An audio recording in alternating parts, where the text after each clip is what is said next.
Hey teachers, today we're going to dive into a teaching standard from the Georgia Department of Education that is, seriously, a game changer. It's all about helping our students move from just, reading the words on a page to becoming true critical thinkers. I mean, this is the big question, isn't it? It's what we're always aiming for. How do we get our kids to dig deeper, to ask questions, to really analyze what they're reading? Well, the standard we're breaking down today gives us a fantastic roadmap to do just that. So let's get into it. All right, first things first. We have to decode the standard itself. We're going to look at the official language and, more importantly, figure out what it actually means for us in the classroom and for our students. So this is it, Standard K-12.P.ST.2. And really, it all boils down to three key ideas: author, audience, and purpose. The whole mission here is to create students who don't just read a text, but who understand how it was built and why it was built that way. And that's huge, because it helps them become not just critical readers, but much more thoughtful writers too. So what are we really asking students to do? Well, it breaks down into three main things. First, we want them to be detectives, to use clues about the author and the context to figure out the purpose of a text. Second, we want them to really get how an author shows their own point of view. And third, to analyze all the little choices an author makes, from the words they pick to how they structure things, all to connect with a specific audience. Now, to really tackle this standard, our students have got to have a few key words in their tool belt. This is the vocabulary that's going to unlock pretty much every conversation we have about any text. First up is purpose. This is just the why. Why did the author bother to write this? Are they trying to persuade you to do something? Are they just trying to give you information? Maybe they just want to tell you a really good story or, share a personal feeling. Helping kids see that every single text has a job to do. That's step one. Next, we've got the audience. This is the who.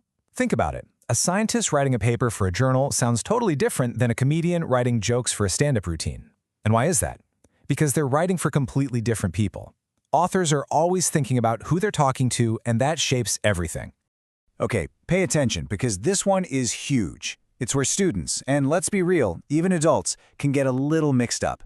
Point of view is the technical side of things. It's who is telling the story.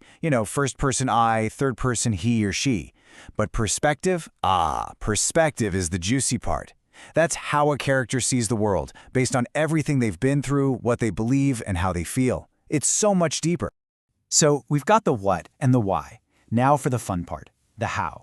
Let's get into some real, practical strategies pulled straight from the Georgia Department of Education's framework that you can literally use in your classroom tomorrow. A fantastic, super simple place to start is with anchor charts. Just make one for author's purpose and another for audience. Then, as you read different things throughout the year, you can just keep adding to them as a class. It's a great visual reminder, and it gets kids thinking and sorting these ideas. Here's a little routine you can use. Think of it as a three-step analysis. Step 1. Be a detective. Investigate the author. Read the back of the book. Look them up. What does their life tell you? Step 2. Use mentor texts. Pick books your students already know and love and model for them how you figure out the purpose and audience. And Step 3. Zoom way in on the dialogue. It is an absolute goldmine for figuring out point of view and perspective. And if you want an activity that's really going to stick, try this. Take a story everyone knows, like a fairy tale, and have your students rewrite a scene from a different character's point of view. I mean, what does the Three Little Pigs sound like when the wolf gets to tell his side of the story? It makes the idea of perspective so real, and honestly, it's a killer exercise in empathy too. Okay, I can already hear some of you thinking, this all sounds great for older kids, but what about my kindergartners? Well, the framework has a fantastic example of how this can work even with our youngest students. Let's check it out. Okay, so imagine you've read a story and you just pull out one line of dialogue. With just a couple of simple questions, a teacher can guide students to some really deep thinking. The first question helps them identify who is talking, the point of view. The next one asks them to figure out the character's feelings. And then that final question pushes them to think like an author. Why did the writer make this choice? This question right here, this is the money question. This is the heart of the whole standard. It moves students from just saying what happened in the story to analyzing why the story was built the way it was. This is where that real critical thinking kicks in, when we ask kids to think about the author's choices. It's such a powerful shift. All right, we've unpacked the standard, we've talked about the core concepts, and we've looked at some awesome strategies. Let's wrap this up with the key things you need to remember as you take this back to your classroom.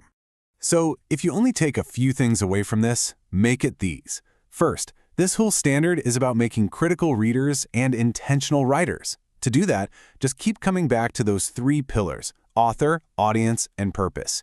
Use books your students already love to show them how it's done.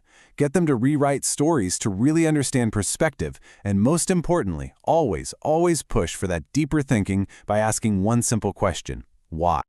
So I'll leave you with the challenge. Think about what you're reading with your class right now. A picture book? A novel? An article? What text are you and your students going to deconstruct first? The possibilities are everywhere. Thanks for tuning in to this explainer.